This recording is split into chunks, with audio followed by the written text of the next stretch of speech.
Ange, happy Easter. Thank you, mate. I'm Greek Orthodox. Mine's in about a month's time, but appreciate it.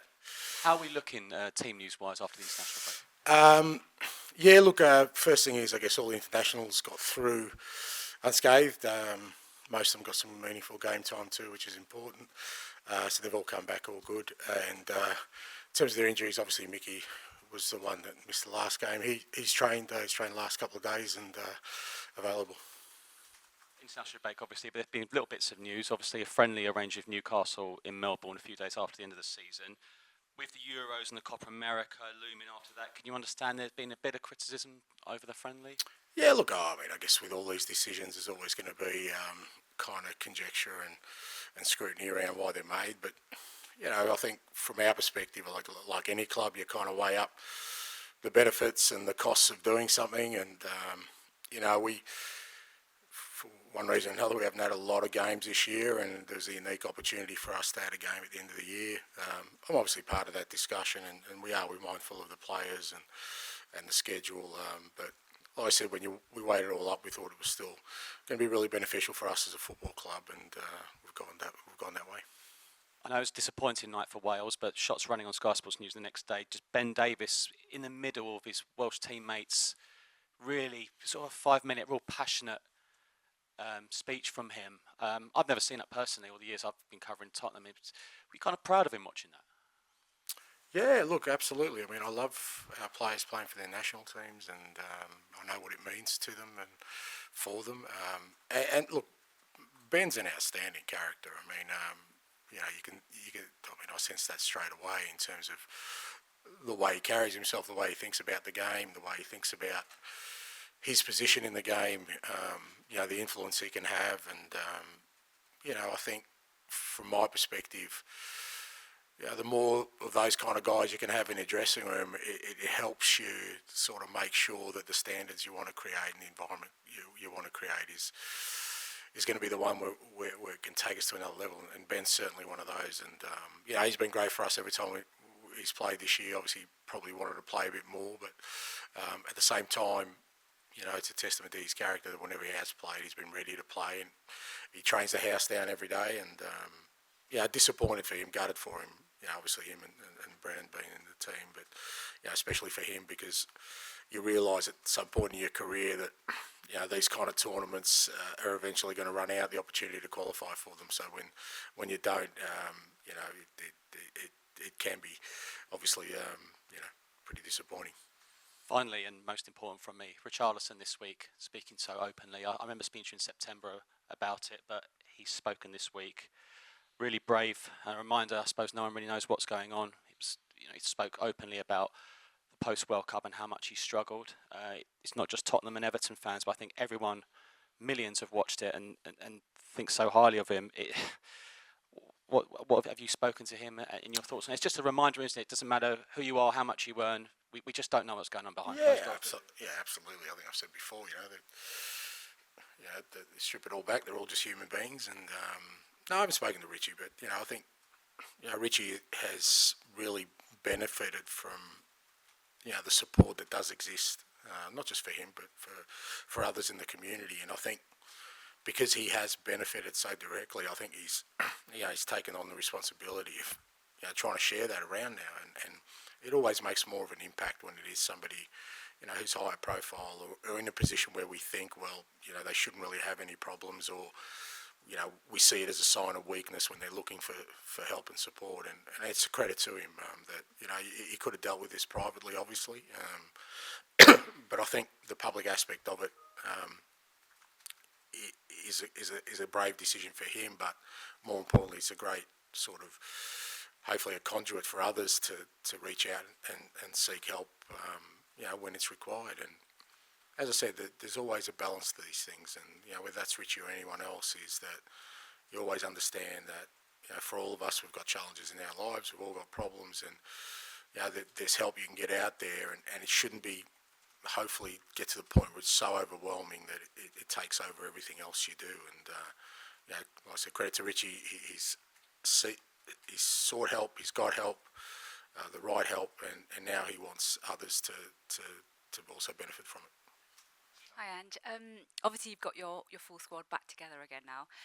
Do you feel that the 2 week break came at a good time off the back of the loss to Fulham? What have you seen from your players in training today? Perhaps was it a good time to reset the emotions after that loss? Well, I mean, it's hard to say. I mean, at the end of the day, every international window is the same. You play the game, the last game before it, and whether it's good, bad, or otherwise, that by the time they leave the dressing room, they're gone for a good 10 days. So, we use that time best we can with the guys we've got back here, and then you kind of hope, like I said, they get through their international commitments unscathed. And once you get back, the key thing for us then is to make sure that when they're back with us. And part of that process is to review the last game, go through it, give them the feedback they need, and then look ahead. And training was good today. It's the first day we've had everyone in today, and they look good, they look bright, and ready to go. What has been the feedback from yourself and the coaching staff to your players ahead of the game against Luton? Look, a tough game. Luton have been ultra competitive all year. They've always, in every game, really made it hard for the opposition. I think Rob's done a brilliant job this year, considering all the challenges they've had and the challenges they've currently got with injuries. Like I said, every game I watch them, they're always competitive. They always make it difficult for the opposition, and it'll be no different for us tomorrow, and we've just got to be ready for it. We're back at home. Obviously the last game was disappointing, but we want to make sure that we get back to playing our football and be at our best, because that's what's going to be needed. Just staying on Luton finally, I mean, obviously you beat them 1-0 back in October, and Rob Edwards has said that his team are going to go on the all-out attack tomorrow. So what can you take from that first game against Luton this season going into tomorrow's one? Look, it was a different game. You definitely take away the competitiveness and how hard it is to play, at that venue with a crowd so close to the pitch. We obviously had Eves Basuma sent off, and it was a different kind of victory for us. But you can see on that day that they're an ultra competitive team, and you hear a lot of coaches say they'll go all out and attack, but Rob backs up his words with actions. When I've seen them play, whether that's against City or Liverpool or Arsenal or any of the top clubs, they've still gone out and been really aggressive. So they're going to be aggressive against us, and we're going to be ready for it. Can I just very quickly check on Richarlison? He didn't play any minutes for Brazil. Is he okay, fitness-wise? Yeah, he's okay. He's had a bit of a knee niggle that we've kind of been managing him, and I think Brazil managed him, but he trained today, and he feels good, so he's available. Back on Ben Davies, got his UEFA licence this week. I think he wants to do his pro licence before he finishes playing as well. You've obviously someone that's given a lot of young coaches their opportunities. Just destroyed the chair there, mate. He's not getting my job, mate. He's got a bit of a wait to go, Ben. Yeah, so. Essentially, can you spot people like Ben quite early on when you know a player can be a manager going forward? Not really. It's hard, but what you do need is, especially, I think I've said before that the demands on coaching and being a manager are greater than they ever have been, and you've got to be really committed to it. And part of that process is obviously doing your badges, which is not easy. It requires a huge time commitment, a financial commitment, and that's kind of the first part of it. And then, you're not necessarily going to start at the top. It would be great if we all did, but you've got to put in some hard yards there. And so, for me, it's one thing to sort of be really passionate about it and sort of wanting to explore the possibility of it. But as I've said to many players, if you think it's an extension of your playing career, it's nothing like it. It's a totally different experience. But like I said, part of that process is making sure you try and gain as much knowledge as you can along the way. And Ben's already showing those qualities. You need to have a constant curiosity about getting better and trying to improve yourself. And it's a good place for him to start. But I still think he's got a bit in his locker in terms of his playing, and I'll be making sure that that's still his main priority. Kind of similar-ish lines. Dejan Kulusevski had to deliver a bit of an impromptu team talk to the Sweden squad, and he's admitted that he kind of nicked bits of your team talk that you've given. Kind of, how does that make you feel? Does it kind of make you feel you've made an impact? Or? It's okay if they win. I wouldn't be happy if he was using my words and they didn't. No, look, you kind of, you hope. It's not always the case, but you hope when you talk, people are listening. And you hope that you can make an impact on them from not just a football perspective, from a life perspective as well. And like I said, sometimes sometimes they listen, sometimes they don't. Sometimes there's probably a valid reason why they don't listen, because I can talk some garbage myself. So, but if they can take away stuff that's positive, I think that's it's great for me. But more importantly, shows me that at least I'm getting their attention most of the time. And Christian Romero said this week that he would like to play at the Olympics if possible. Obviously, you have the Copa America as well. I know obviously you like players to play for their country. Is there any concern that any lack of rest you might get this summer?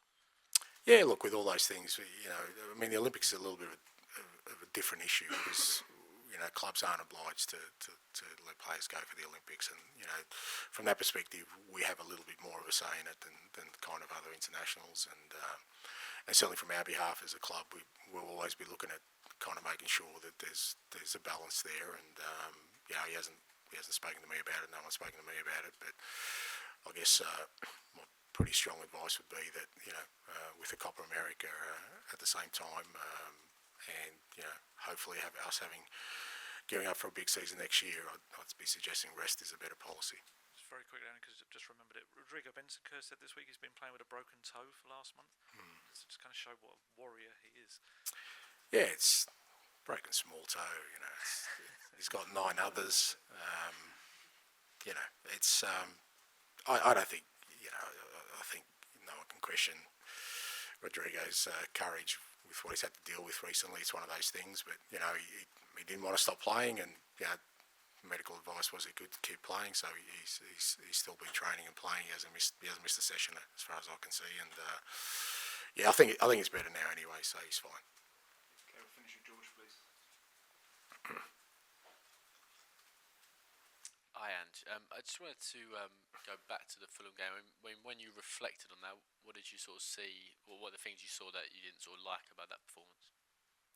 Oh, there was a whole range of things. I think I said after the game, we just we didn't work as hard as we have been in other games. It was probably the first game this year where I haven't felt our competitive levels were where they should have been, and when they're not, you're gonna pay a price, and we did on the day. I thought Fulham were good. It's a tough venue anyway.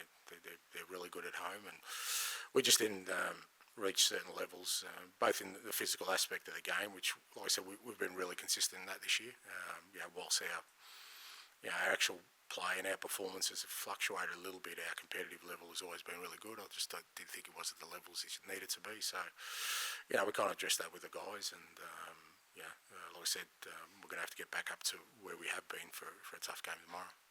And just wanted to talk about the Premier League fixture list. I mean, you've got 10 games left, 7 weeks of the season, but 2 of those games, Chelsea away and Man City home, you actually don't know when they're going to be.